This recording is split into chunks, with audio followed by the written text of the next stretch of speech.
Hey pilots, RCers,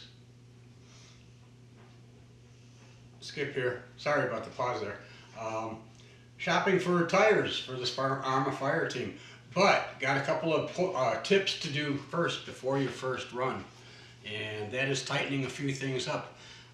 Biggest problem were the shims that weren't there, and you need to take the wheels off, and they're inside the center hub. There's a 2.5 millimeter grub screw. Loosen that after heating it, warming it up. If you just torque it out like I did, you're going to round out the little hex grubs and you're going to have to replace them. So heat it up a little bit with a hot air gun or a little torch for just a couple of seconds, warm it up, and you should be able to back them out just a little bit. And then the little locking pin that's in there that holds the hub will just fall right out.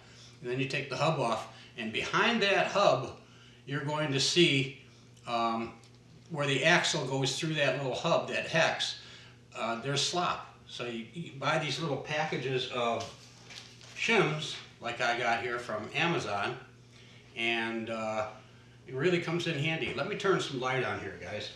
I just realized I forgot to do that. There we go. That should be a little bit better. So anyway, guys, you've got that little hub assembly. It takes a 5-second deal. You just loosen up the little grub, and then you can slide that little locking bar out, and your hub will come right off. And then right behind that, you're going to put in, 1, 2, or 3, whatever you need of these shims. They come four different packages, 10 in each. So there's 40 pieces. They range from 0.1 to 0.3 and 0.5 millimeter in thickness. So you can add it up, do the math if you need a 4, 2 and 2, if you need the, because the 4 doesn't come, but 2 and 2 is the 4. Or 1 and anyway, but you got up to, what is it, 0.1, 0.2, 0.3, and 0.5 you've got on thicknesses of these. So you shim it until when you put the little hub back on there and slide the bar through, you should have just a little bit of gentle resistance, and it almost just kind of stay in there it'll stay in there by itself, because it should kind of go in kind of tight. If it doesn't, and it still has a little plate, put another one of these in. Big reason for that, guys, is people are blowing bearings out on these things, for the reason being that the lateral movement in and out, bearings weren't designed to do that. It's a race designed to turn around and around, and what's in there should be pretty solid.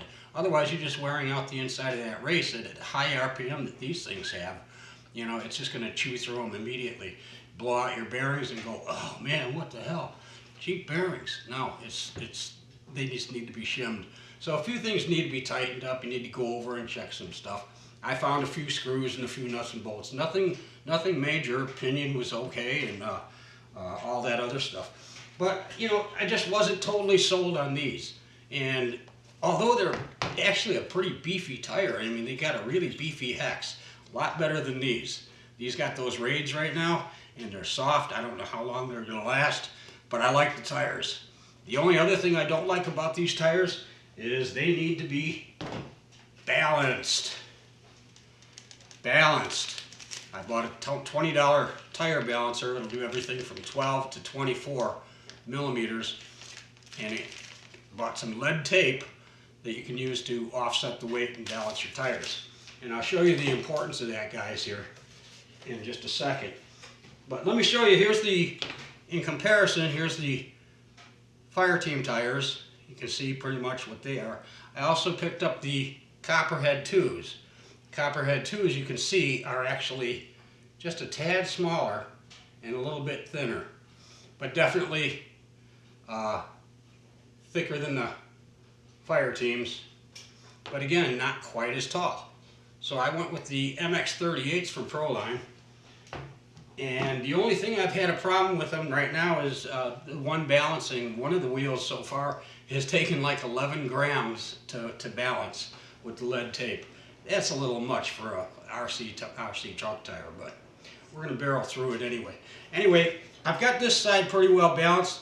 Not this side. I want to show you the importance and why.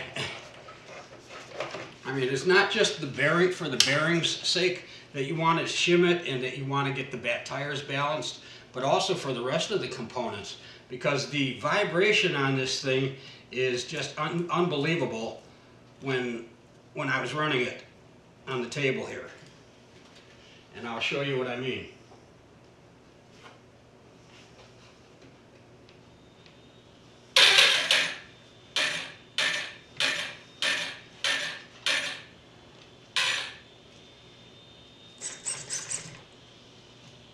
But watch the bounce on this thing.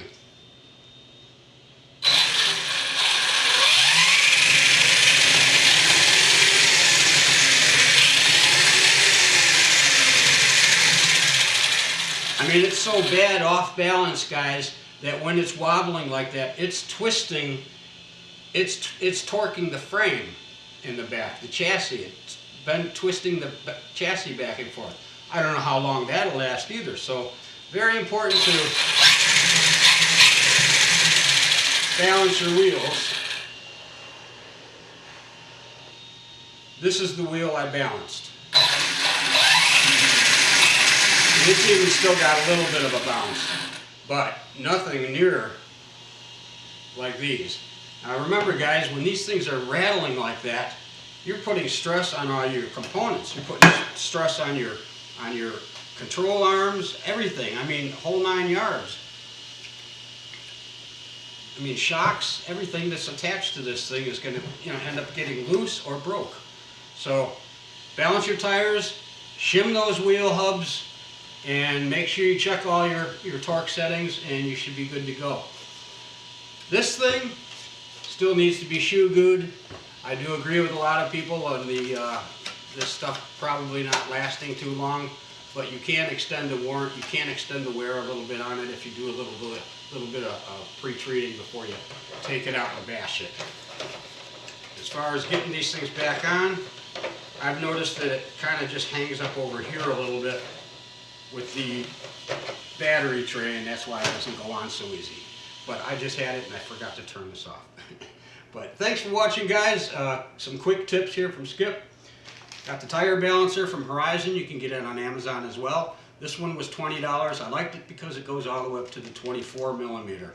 The other ones, the little stand ones, they cost a little bit more, but they only go up to 17 millimeter, and there's only a certain height you can do on the tires. So this is great because you can still put it in a vise. You can still just rest it on the table and put your hand on and get a nice straight even read on it. And it's accurate. It's consistent, so I checked it. So guys, there's the tire comparison. That's it for now. Thanks for watching. Please subscribe and like. I could use I think last time I checked it was like 72, 73 more subscribers to hit 5,000, and that would really make my day. Thanks for watching, guys. Take care. Have a good new year. Okay, Garmin, stop recording.